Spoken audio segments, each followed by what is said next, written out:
Kur karriera nis shumë herët, atëherë ke gjithë kohën përpara për të rregulluar gabimet, për të përmirësuar dhe për të qenë sa më shumë produktiv dhe efektiv. Çfarë roli ka luajtur fati në jetën tënde? Unë besoj se ne duhet të mos jemi formim rastësor i situatave që ne na vijnë. Si është Freskida si lider? Atëherë unë jam e orientuar nga kryesisht nga të dhënat, po ashtu i bashkangjis racionalitetin, dhe patjetër që këto të dyja validohen edhe nga intuita. Unë nuk besoj te stilet e menaxhimit, madje një nga problematikat kur unë kam qenë në Stanford ishte sepse kategorizohet çdo gjë. Dhe besoj fort se leadershipi nuk kategorizohet, ti je një kompleks eksperjencash, kompleks njohurish, kompleks dijesh. Një lider nuk bën dot vetëm, kush është fuqia e vërtetë e një lideri është krijimi i një ekipi. Si është Freskida për te identitet?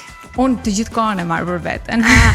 Por jo ta lidhim domosdoshmërisht me profesionin. Jo, nuk e lidh me profesionin, e lidh me punën. Për mua puna është hobi dhe nuk mund ta ndaj personalitetin tim nga puna, sepse e para kalojmë shumë kohë aty. Leadershipi nuk është një pozicion, është ndikim. Të paktën kështu ka thënë John Maxwell. Në këtë puntat të lider, ne do të ndalemi jo vetëm në aktivitetin e një lideri, por në rrugtimin dhe itinerarin e gjatë që e formon një lider. Do kemi pjesë të studios një të ftuar e cila të gjithë eksperiencën e saj të akumuluar jashtë ka vendosur që ta sjelli si një kontribut me vlerë të dhuruar në vendin e saj të lindjes.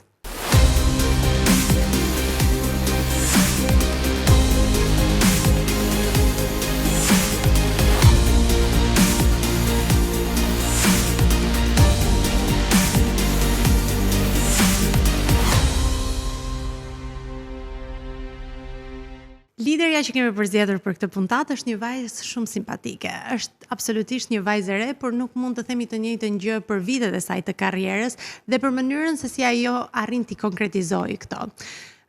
Ajo vjen nga një eksperiencë në një vend me botë, si Amerika, dhe vendet si Amerika të zhvilluara të mësojnë të flasësh lirshëm, por vendet si Shqipëria, dhe që është në këtë rast edhe vendi ynë, të bën të dëgjosh më thellë. Unë besoj që ajo i ka të dyja këto karakteristika dhe di t'i gërshetoj më së miri, me simpatinë e saj absolute që nuk e lë asnjëherë pas.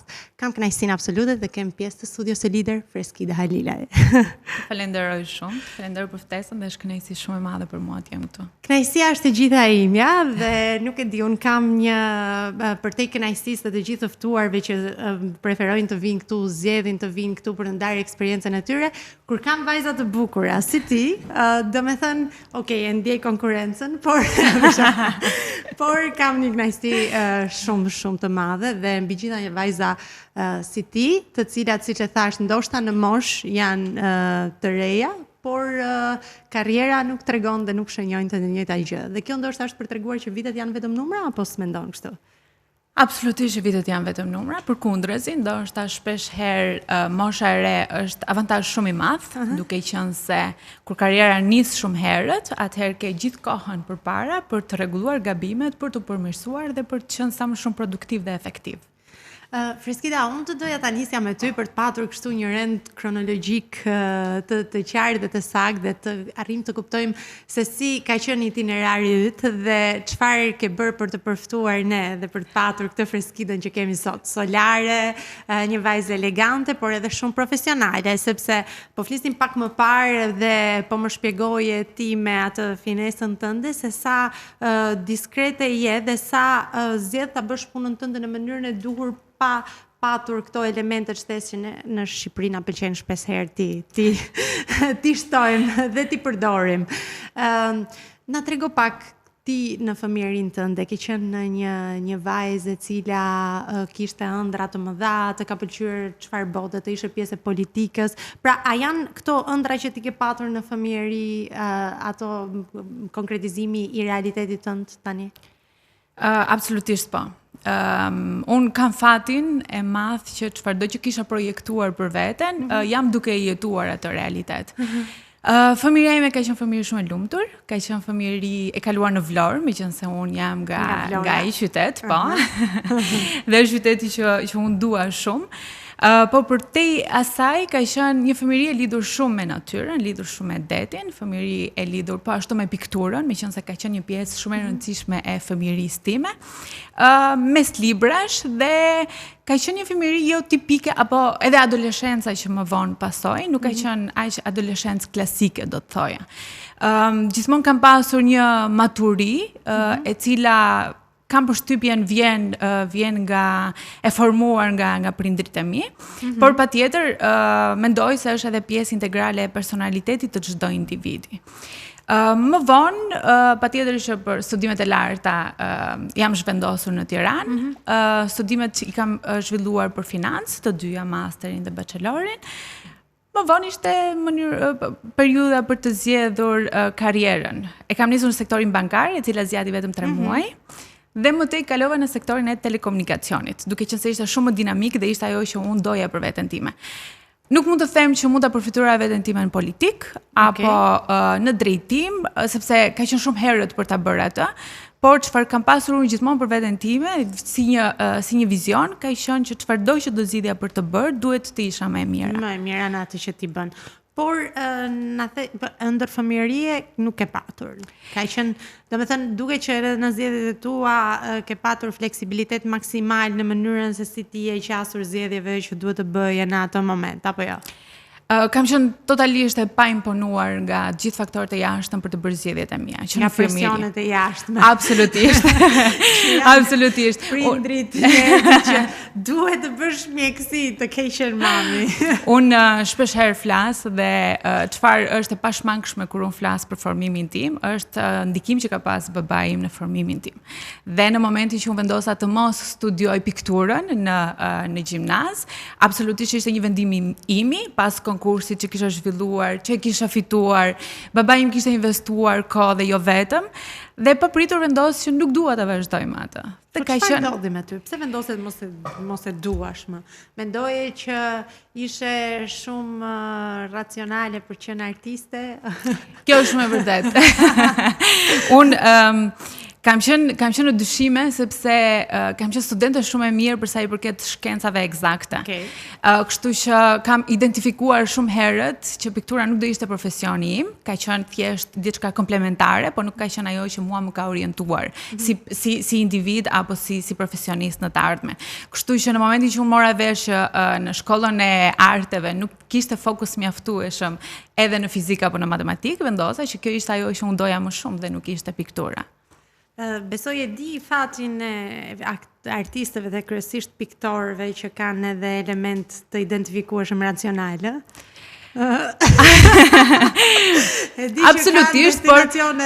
Absolutisht, por prevalojnë gjithsesi bota e tyre kreative. Kështu që unë e kam identifikuar. Nga piktura, nga ana jote artistike, ti ke marrë të gjithë kreativitetin që të duhet për ta procesuar dhe për ta implementuar në profesionin që ti bën aktualisht. Dhe përpara se të shkojmë tek ajo që ti ushtron në këtë moment, do të flisim pak për zgjedhjen tënde të shkoje larg vendit tënd në Amerikë në këtë rast, dhe ku më larg se në Amerikë. Dhe vitet e tua atje, domethënë kohën që ti kalove për shtatja, ndoshta edhe vështirësitë, sepse ndonjëherë ne pësojmë një thyrje panoramike sepse kemi ndërtuar botën tonë dhe parimet tona dhe vlerat tona mbi disa le të themi baza të një mentaliteti të saktuar, që i neskohen dhe futen tek ne në mënyrë totalisht inkoshjente, sepse është ambienti ku ne jetojmë. Më pas të përballesh me një realitet tjetër kur ti duhet të riimpostosh të gjitha këto vlerat dhe të gjitha, le të themi, këto parime që ti ke patur dhe duke ardhur nga një botë shumë e largët. Si ka qenë për ty përshtatja në Amerikë? Ka qenë shumë e thjeshtë. Ka qenë shumë e thjeshtë, madje gjithmonë kam menduar që koha ime e kaluar në Amerikë do të kishte një datë skadence. Kështu që nuk kisha kohë për të marrë me problematikat që unë mund të identifikoja aty, përkundrazi duhet të shfrytëzoja kohën, të mësoja maksimalisht çfarë unë mund të merrja nga një vend. Ka qenë një zgjedhje meqense karriera ime ka qenë kryesisht në botën komerciale dhe duhet të bëja një shkëputje, dhe ndryshimin ndryshimin në konceptin tim duhet të jetë ndryshim rrënjësor nëse ti do të ndryshosh diçka te individi dhe të mënyra se si ti e formsuar. Kështu që prandaj zgjodha të shkoj në Amerikë, të ndryshoj industrinë, të ndryshoj kolegët, të ndryshoj shoqërinë dhe praktikisht të gjitha këto ndryshimet ishin të zgjedhura me vetdije nga ana ime. Prandaj të gjithë ndryshimet dhe të gjithë problematikat që unë mund të identifikoja për mua ishin një mundësi për të parë një zgjidhje. Dhe kjo ishte avantazhi më i madh që mua më dha ai vend. Unë kam qenë në Silicon Valley, kam qenë në Kaliforni dhe vetë Kalifornia është shumë e ndryshme nga pjesa tjetër e Amerikës. Ka qenë vend shumë ndërkombëtar, shumica e kolegëve ka qenë europian apo edhe nga Azia dhe kjo më dha avantazhin shumë të madh që unë të mësoj me diversitetin. Çfarë mendoj unë se ne na mungon shumë në vendin tonë është pikërisht diversiteti. Nga diversiteti mund të mësosh shumë, mund të mësosh edhe çfarë ti nuk do, por është një shembull i mirë dhe është një pasqyrë shumë e mirë e të ardhmes apo edhe të shkuarës, të cilat ty mund të të formsojnë më tepër. Por mund të jetë edhe një proces reflektiv dhe mund ta duam më shumë njëri tjetrin, sepse ndoshta nuk përshtatemi kollaj me diversitetin. Ndoshta ne gjykojmë dhe parajgjykojmë sepse është ajo që jemi mësuar të kemi dhe ndonjëherë e lë për të mirëqenë, thua. Ndoshta do valotosh edhe anën tjetër, siç ti e the, do kuptosh çfarë realisht të pëlqen ose jo. Më pas vitet e tua në Amerikë, ku ti u përshtate, të shërbeu si një fazë ku ti të merrje çdo gjë për cilat ti kishe projektuar që ti merre gjatë kësaj eksperience që ti e cilësove që do kishte një datë skadence dhe më pas kur kjo datë mendove që është momenti i duhur të vinte, çfarë ndodhi? Si ishte rikthimi yt në Shqipëri? Rikthimi im ishte i lumtur, po jo dhe aq në të njëjtën kohë. Okej, ishte i lumtur sepse patjetër që unë me familjen jam shumë e lidhur, kështu që në Kaliforni ishte vështirësi shumë e madhe, diferencë shumë e madhe e orarit, kështu që unë kishta vetëm një orar të caktuar në të cilin unë mund të komunikoja me ta. Dhe nuk do të sakrifikoja lidhjen që unë kam me familjen apo kohën që unë kaloj me ta vetëm për shkak të karrierës apo për shkak të ardhurave. Patjetër që unë vendi çfarë doja ti merja, ja mora më të mirën, mund të kisha opsione shumë më të mira se ç'mund të kisha edhe në vendin ton, por ishte një mundësi shumë e mirë për të kontribuar. Dhe kjo jo sepse unë kisha iden për të kontribuar në sektorin publik, ajo ishte rrjedhoj, ishte pasoj, por është një formim i cili i bën mirë vendit ton. Jo vetëm në rastin tim, por në gjitha rastet që shumë shqiptar dhe shumë profesionist janë kthyer dhe po vazhdojnë karrierën e tyre këtu. Nuk ishte dhe shumë e thjesht, pavarësisht se unë mendoj se ne orientohemi nga mendimet tona, mendja është shumë e fortë për të marrë vendime dhe për të ripërshtatur. Ajo që unë kisha dyshime me veten ishte vetëm muaj i parë, doja të ripërshtatesha apo jo. Doja të provoja një shtet tjetër apo jo, dhe patjetër që përgjigjet ishin të gjitha që më orientuan në vendin tonë. Dhe të orientuan që të bëje këtë zgjedhje që ke bërë tani. Dhe duket që konfidente, nuk besoj që ke ndonjë fazë, le themi, kështu në rimendimi nëse ka qenë zgjedhja e dur apo jo. Besoj që vjen një moment kur çdo gjë kombinohet në masën e saj perfekte dhe ti kupton që ke bërë zgjedhjen e dur. Ashtu siç thot dhe alkimisti, ndoshta janë shenjat ato që të orientojnë drejt diçkaje dhe ti duhet të dish të menaxhosh në bazë të këtyre shenjave. Për ta lidhur pak edhe me konceptin e fatit në gjykimin tënd, sepse sipas Carl Jung, fati është një pjesë e rëndësishme e jetës tonë. Por ajo që është akoma dhe më e rëndësishme është mënyra se si ti merr këto sinjale dhe mënyra se si ti arrin të veprosh dhe të reagosh mbi këto orientime që ne marrim. Për ty, si mendon? Çfarë roli ka luajtur fati në jetën tënde? Unë besoj se ne duhet të mos jemi formim rastësor i situatave që ne na vijnë. Gjithmonë kam menduar se unë duhet bëj më të mirën tani, në mënyrë që të jem versioni më i mirë i vetes time tani, që kur fati të më sjell këto mundësit, unë të jem gati. Dhe pikërisht kështu ka ndodhur dhe me mua dhe me zgjedhjet që unë kam bërë gjatë gjithë karrierës time. nuk mund të them që ne orientohemi nga fati, mund të duket e tillë, madje shumë shpesh herë mendoja se unë jam një njeri me fat, por nuk mund të rezultosh me fat në çdo hap që ti hedh. Pra ti je nga ata njerëz që mendon që fatin tonë e bëjmë vetë. Absolutisht. Absolutisht, po. I ndihesh me fat për bashkëudhëtarët e tu që të ndjekin dhe për njerëzit që ke afër? Kam përshtypjen se kjo duhet jetë një pyetje orientuar nga ta vetë. Kam përshtypjen që ne po i ndjekim pa. Po i ndjekim. Kjo është një shakaj që shpesh unë bëj me stafin tim dhe me ekipin tim, meqense mendoj se një lider nuk bën dot vetëm, kush është fuqia e vërtetë e një lideri është krijimi një ekipi, me cilin unë jam shumë me fat ta them që e kam një ekip shumë të mirë me cilin ne punojmë shumë rehat me njëri tjetrin. Kemi bërë projekte pafund dhe kanë qenë totalisht të bëra me resurset që ne kemi të brendshme. Dhe është një debat i kohëve të fundit në fakt, ku ne shpesh bëjmë shaka, janë ata me fat që më kanë mua, apo unë me fat që kam ata.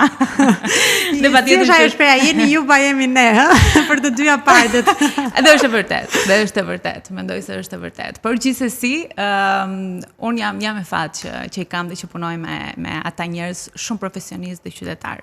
Po me që ti ke arritur të konkretizosh dhe pranon që je me fat, fakti që ti je konshjente për këtë gjë, jam e sigurt që ata janë me fat, kështu që dhe ata nuk mund ta shprehin.